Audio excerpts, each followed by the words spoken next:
दिशा प्रकरणावरून सत्ताधारी विरोधकांमध्ये चांगलीच जुंपलेली असताना महायुतीतले अनेक नेत्यांनी मात्र त्यांची ताकद आदित्य ठाकरेंच्या पाठीशी उभी केल्याचं पाहायला मिळतंय. पाहूया. आता खरंच दबाव होता का? त्याच्या संदर्भात काही फोनचं संभाषण रेकॉर्ड झालं आहे का? CDR आहे का? काही व्हॉट्सअपवर काही चॅटिंग झालं आहे का? हे सर्व गोष्टी कोर्टात दिल्यावर समजेल. आपण कोर्टात एक केस गेल्यावर त्याच्या एवढ्या काही प्रचार करतो की नंतर मग कोर्टातून काही निकाल आला तरी ज्या व्यक्तीच्या विरोधात केस आहे त्याचं जीवन तर उद्ध्वस्त होईल. इतक्या वर्षानंतर ही याचिका दाखल करण्यामागचा नेमका उद्देश काय?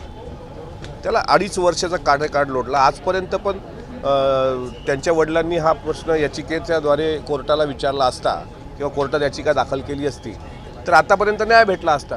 महाराष्ट्राच्या समोरचे हे प्रश्न नाहीतच. बघा, दिशा सालियांचा मृत्यू 5 वर्षापूर्वी 14व्या माळ्यावरून पडून झालेला आहे आणि तो तिचा करुण अंत झाला आणि CIDच्या तपासामध्ये तो तपास त्यांनी केला. त्या तपासामध्ये त्यांना त्या काळामध्ये ज्या ज्या नेत्यांवर आरोप झाले त्यापैकी एकाचाही सहभाग आहे असं त्यांना दिसून आलेलं नाही. मी पाठराखण करत नाही. तपास यंत्रणेने जो अहवाल दिला मी त्याच्यावर बोलत आहे.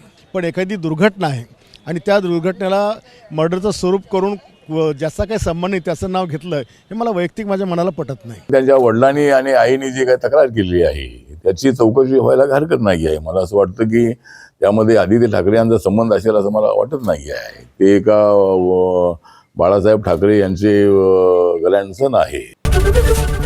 ABP माझा, उघडा डोळे बघा नीट.